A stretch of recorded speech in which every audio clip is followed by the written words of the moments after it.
This is Nelson Olmsted. Sleep no more.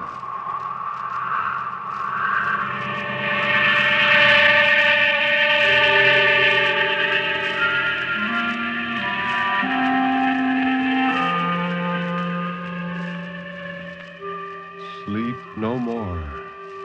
Turn down the lights. Sink back in your chair and don't look into the shadows. In the shadows, there may be moving things. Tonight, it may be you will sleep no more.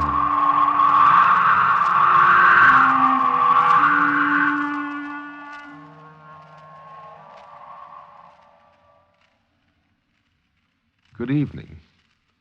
This is Ben Grauer introducing tonight's tale of terror, told by Nelson Olmsted on the National Broadcasting Company's presentation of Sleep No More. The story of terror can be as simple as a sheeted ghost rattling chains. It can be a complex and hidden world of horror, lurking in such unholy dimensions as only the dead and the moonstruck can glimpse. Or it can be those terrible, fathomless shadows which lie buried deep in the primitive mind of civilized man. And for this evening, well, Nelson Olmsted, tell us about this evening's story. Thank you, Ben. The first is a strange and touching little story by one of our finest writers, Zona Gale. I'm sure before it's over, you'll sympathize with Ernie Mendenhall as much as I do. The story is called simply Evening.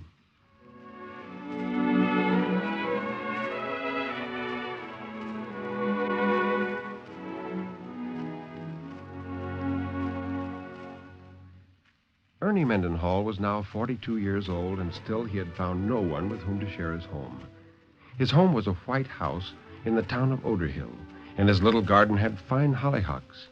For 4 years, since the death of his parents, he'd lived there alone, and in those 4 years he had bought now and then a piece of old furniture or a rug or some small article for his house.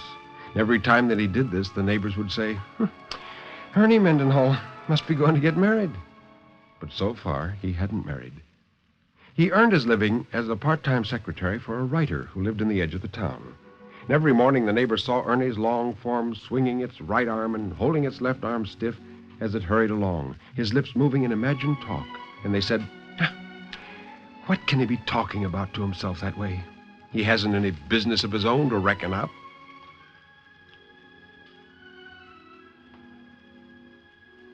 One summer weekend, the writer had a house party, and Alla Vintrin was his guest. On Sunday morning, she walked into the library where Ernie was working. He saw her frail beauty in its pink linen enclosure, her delicate profile, her heavy hair. The linen, the profile, and the heavy hair attacked him as an epidemic attacks, and he was as one who catches a cold instantly and pervadingly. And she said, is the old secretary in this room the Governor Winthrop's secretary? Here, said Ernie with immense difficulty, and bowed, and perceived that he had bowed not to her, but to the mahogany secretary. He managed to talk to her about that piece of old mahogany, and afterward he wondered whether he had not perhaps said, it has a beautiful profile and heavy hair, and it wears pink. And though later he tried in agony to recall her words, he could recover nothing save an assent, a murmur, a perfume. Next, he noted that he was saying to her that if she was interested in old furniture, he had some good pieces in his house, if she cared. And she said alertly that she did care, and could she see them that morning? With no more thought of his employer than that of an eagle on a far cliff, Ernie walked out of the house and down the streets of Odor Hill, and beside him she went. She said little. He liked her for that. She walked rapidly, and that he liked. She wasn't as tall as he. She observed the flowers. She stopped and spoke to a child. She was perfect. Thanking God for an upbringing which had forced him to keep order in his house, he opened his front door and let her in upon the hooked rugs, the cherry chairs, and the one piece of rosewood. And it was before this melodeon of rosewood that Alla Vintrin paused at last, then sat, pulled out the stops, and pressed from the reluctant instrument its few remaining tones. And at the sound of music played by her in his home, Ernie's years of waiting cried from his throat these words, could you stay? Could you live here? Could you be my wife? And this he didn't hear himself saying from a distance. No, for he was in the very words themselves. She looked around the room, small, sweet, and colored, and at the hollyhocks motionless beyond the glass. Why not? She said. You could? You would? He wasn't sure that he'd said this at all. And all that he heard her say was, why not? As she moved to the door. He walked beside her under the maples and told her about his life. Always he had wanted to tell somebody about his life. And when he had tried, his confidant had looked at him. Eyes could be puzzled, amused, disdainful. Alla didn't look at him. She merely walked beside him and listened. Would you marry me? Ernie said when he was done. Why not? She said again, with immense sadness.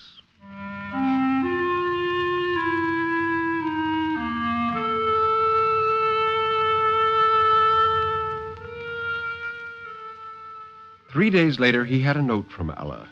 It read, and I know exactly how you're feeling because you spoke so. I have asked one or two men to marry me and wished afterwards that I hadn't spoken. But you mustn't mind. Those 42 years in Odor Hill, you're likely to ask anybody, anywhere.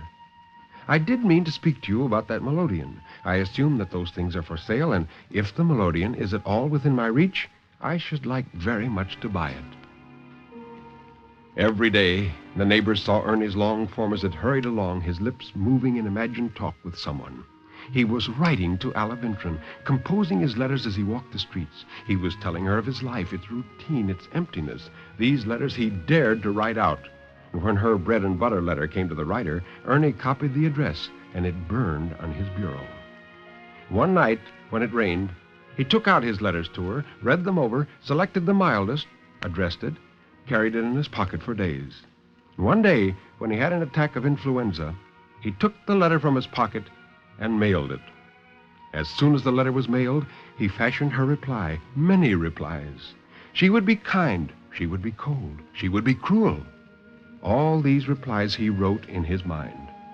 When days passed and no reply came, he said to himself that she'd gone abroad.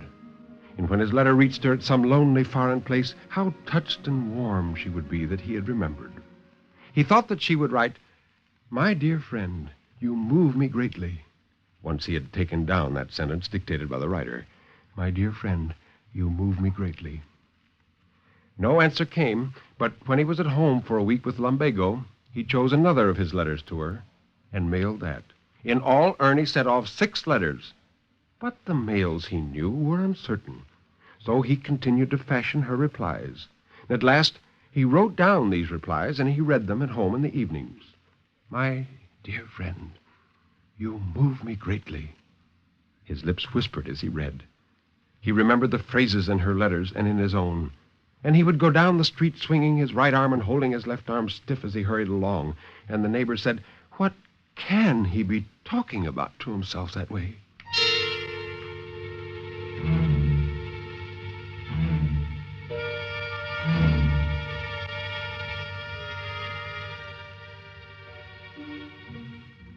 One night, sitting alone by a stove, going over one of her replies, it occurred to Ernie Mendenhall that he was tired of those things he was saying as having come from her. Even, "My dear friend, you move me greatly," had become tiresome by repetition. He began to be bored with her.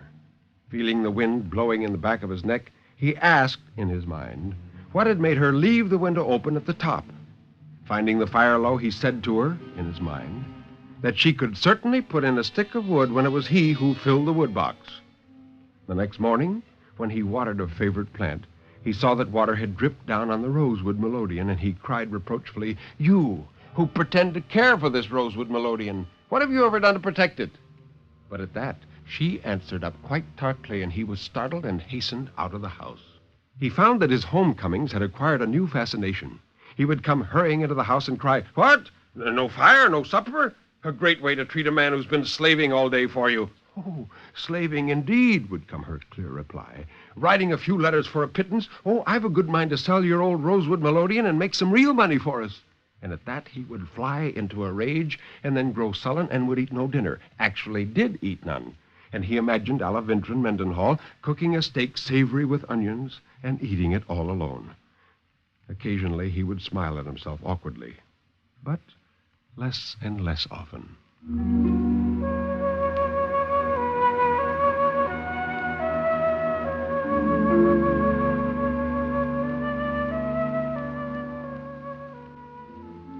Then a child was born to his employer, and Ernie Mendenhall was extremely shaken. Arriving one morning for work, he heard that faint wailing above stairs, and all day when the cry came, he could do nothing but listen. And when he went home at night, there was Alla Vintran Mendenhall with a child. But now his imagination failed. He had no idea what he could say to her. He couldn't even look at her. Suddenly, she wasn't there anymore, but was wrapped away from him, absorbed in a wailing cry. Sometimes he could catch an outline of her bending head, but when she turned toward him, her face blindingly disappeared and the game stopped.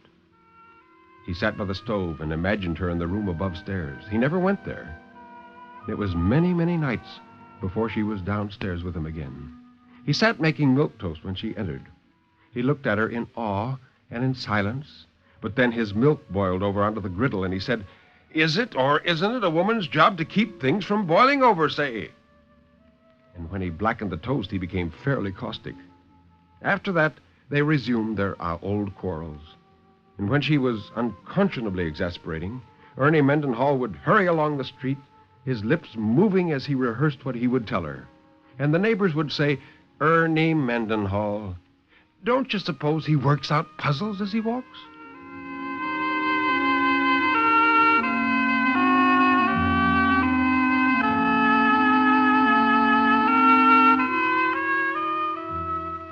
As the holidays came near, he wandered about in the shops of the little town, thinking of a gift for her and one for the child. But when he touched this or that, it seemed not worthy of them. He bought one little gift, a vase to stand in her melodeon. He thought of it as her melodeon. And on Christmas Eve, he filled the vase with roses and watched her bend above it with the child. And he thought, maybe they meant something like this about Christmas. Maybe it has something to do with somebody being born, not of the flesh. But this he dismissed as unlikely. He prolonged the evening, became involved in dressing an imaginary tree, very tall, and ended in disagreeing with her about having so much tinsel stuff all over everything. He found the fire out and went to bed annoyed by her obstinacy and her carelessness.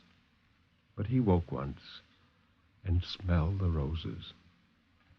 In the holiday week, he came dragging home from his work one dim afternoon, and as he approached his house with its white folded spruces, he felt a sense of utter weariness at the look of it. At once he knew this to be the weariness of the end of the game. He understood that the game had played itself out. He didn't know why exactly, but it was over. All was over, the funeral, all.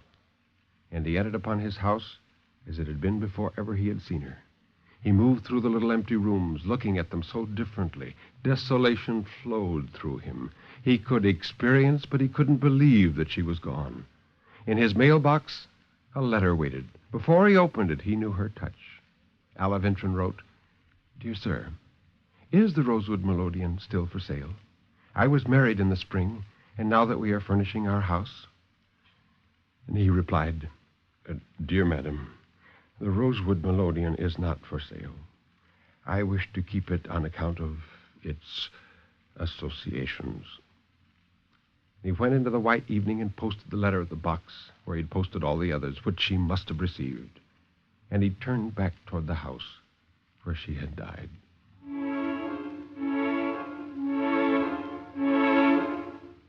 He had fallen in love, experienced domesticity, been bored by it, and was left alone in Christmas week with the child whom none had ever begotten. He recounted these things to himself as he walked, and the neighbors, seeing him, said, "Ernie Mendenhall, he's always talking away about something."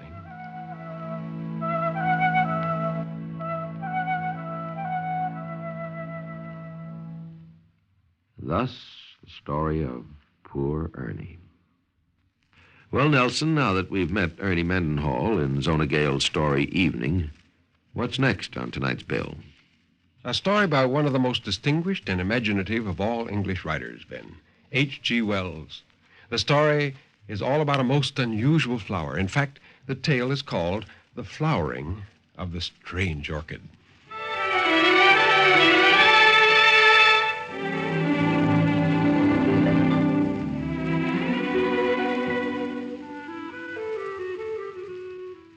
The buying of orchids always has in it a certain speculative flavor. You have before you the brown, shriveled lump of tissue, and for the rest you must trust your judgment, or the auctioneer, or your good luck, as your taste may incline. The plant may be moribund or dead, or it may be just a respectable purchase, fair value for your money, or perhaps, for the thing has happened again and again, there slowly unfolds before the delighted eyes of the happy purchaser, day after day, some new variety, some novel richness, a strange twist of the labellum, or some subtler coloration or unexpected mimicry. Pride, beauty, and profit blossom together on one delicate green spike, and it may be even immortality. For the new miracle of nature may stand in need of a new specific name, and what so convenient is that of its discoverer? John Smithia. There have been worse names. It was perhaps the hope of some such happy discovery that made Winter Wedderburn such a frequent attendant at these sales. That hope, and also maybe the fact that he had nothing else of the slightest interest to do in the world. He was a shy, lonely, rather ineffectual man, provided with just enough income to keep off the spur of necessity and not enough nervous energy to make him seek any exacting employment. He might have collected stamps or coins or translated Horace or bound books or invented a new species of diatoms. But as it happened, he grew orchids and had one ambitious little hothouse. Over his coffee this particular morning, he said, "You know, I've a fancy that something is going to happen to me today." And his housekeeper, who was also his remote cousin, said, "Oh, well, don't say that." Now, look, you misunderstand me. But I mean nothing unpleasant, though what I do mean I scarcely know. Today, they're going to sell a batch of plants from the Andamans and the Indies. I shall go up and see what they have. Maybe I shall buy something good, unawares. Yeah, that may be it. Nothing ever does happen to me. I wonder why. Things enough happen to other people. I wonder how it feels to have something happen to you, something really remarkable. No, you know, that orchid collector, Fred Batten, he was only 36, 20 years younger than myself when he died. And he'd been married twice, divorced once. He'd had malarial fever 4 times, and once he broke his thigh. He killed a Malay once, and once he was wounded by a poisoned dart. And in the end, he was killed by jungle leeches. Must have been very troublesome, but then it must have been very interesting, you know. Oh, except perhaps the leeches. Well, I'm sure it wasn't good for him. I suppose the next thing you'll be saying, you wish you was eaten by leeches.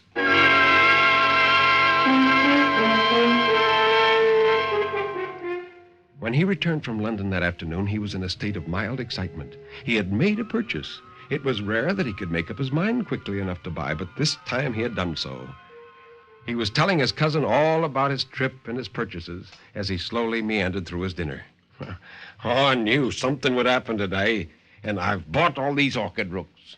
Some of them, well, I feel sure, do you know, that some of them will be remarkable?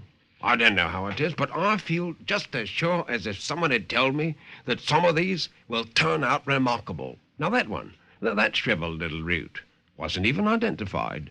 It may be a Paleonophus, or it may not. It may be a new species, or even a new genus. And do you know, it was the last that poor Fred Batten ever collected. His housekeeper sniffed. Well, I don't like the looks of it. It has such an ugly shape. Wedderburn smiled and surveyed the root with his head on one side. Well, it's certainly not a pretty lump of stuff. But you can never judge these things from their dry appearance. It may turn out to be a very beautiful orchid indeed. Oh, how busy I shall be tomorrow. You know, they found poor Batten lying dead or dying in a mangrove swamp, now, I forget which, with one of these very orchids crushed up under his body. He'd been unwell for some days with some kind of native fever, and I suppose he fainted. These mangrove swamps are very unwholesome. Every drop of blood, they say, was taken out of him by the jungle leeches. Well, it may be that very plant that cost him his life to obtain. The natives of his party were sufficiently civilized to take care of all his collection until his colleague, who was an ornithologist, came back from the interior. Though they couldn't tell the species of the orchid and had let it wither. And it makes these things more interesting. Yeah? Well, it makes them more disgusting to me. I should be afraid of some of the malaria clinging to them. And just think, there's been a dead body lying across that ugly thing. Oh, well, I never thought of that before. There, I declare I can't eat another mouthful of dinner.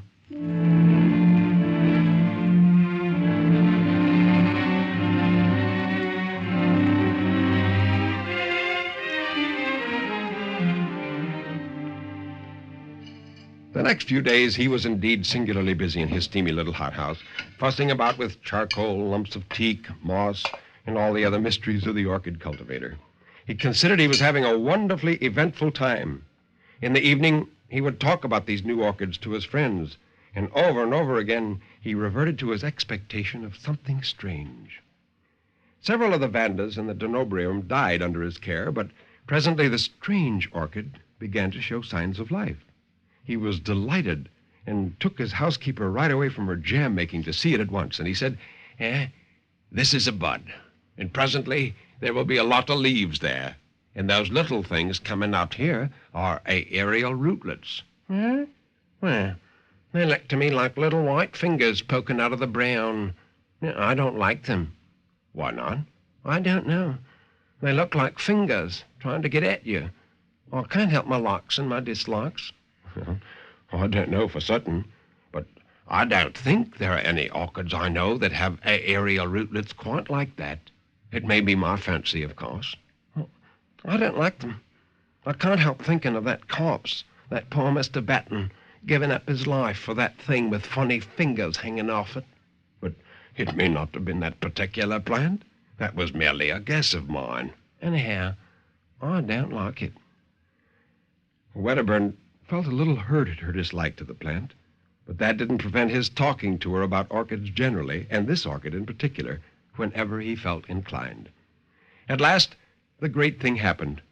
Directly he entered the little glass house some days later, he knew that the spike of the plant had burst out. There was a new odor in the air, a rich, intensely sweet odor that overpowered every other in that crowded, steaming little greenhouse.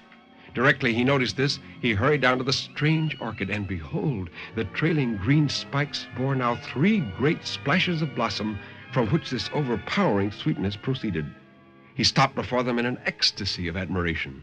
The flowers were white with streaks of golden orange upon the petals, and a wonderful bluish purple mingled there with the gold. He could see at once that the genus was altogether a new one. And the insufferable scent, how hot the place was. The blossoms swam before his eyes. The aerial rootlets he could see were now very long. He made a step toward the thermometer. Suddenly, everything appeared unsteady.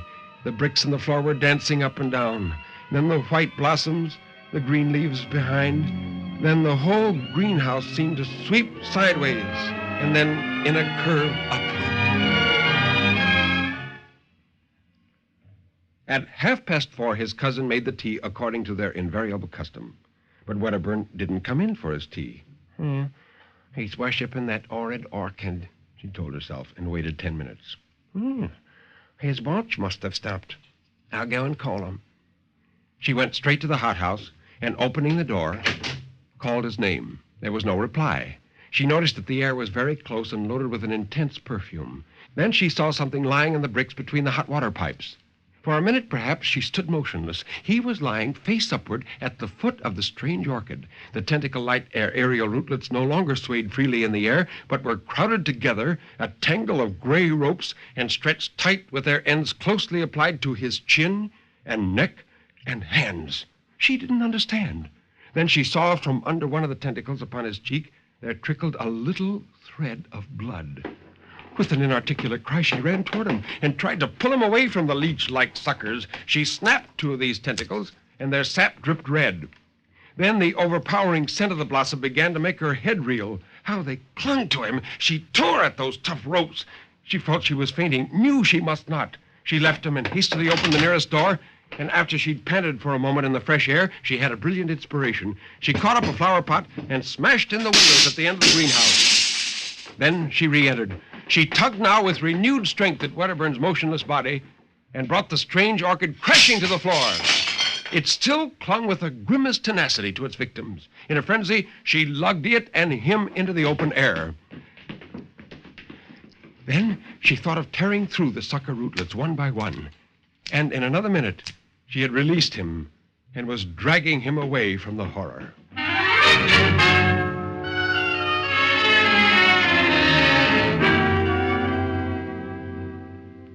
He was white and bleeding from a dozen circular patches. Wedderburn had lost a good deal of blood, but beyond that he had suffered no great injury. They gave him brandy mixed with some pink extract of meat and carried him upstairs to bed.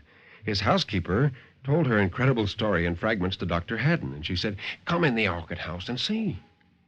Well, the cold outer air was blowing in through the open door, and the sickly perfume was almost dispelled.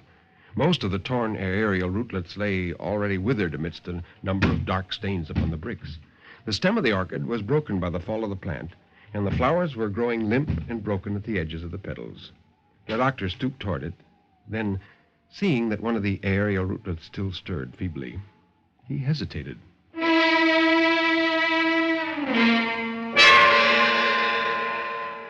The next morning, the strange orchid still lay there, black now and putrescent. The door banged intermittently in the morning breeze, and all the array of Wedderburn's orchids had shriveled and were prostrate. But Wedderburn himself was bright and garrulous upstairs in the glory of his strange adventure.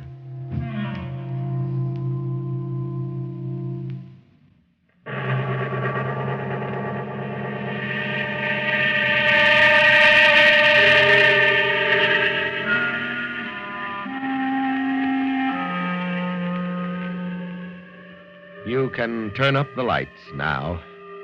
You can look around you. Nobody is there, really. Everything is all right, isn't it?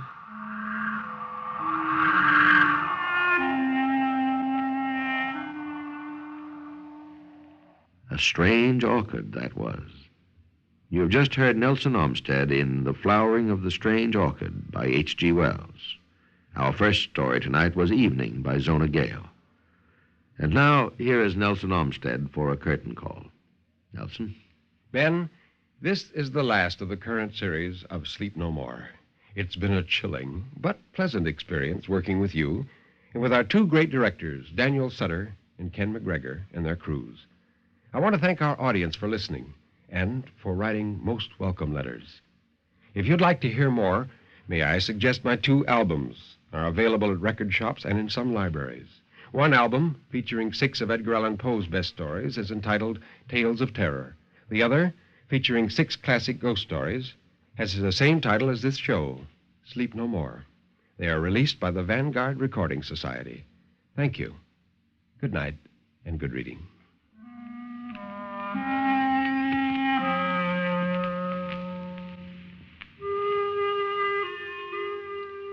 You have been listening to Sleep No More, an NBC Radio Network production directed by Daniel Sutter. This concludes the present Sleep No More series. We hope it has brought you memorable, wakeful hours. This is Ben Grauer bidding you good night.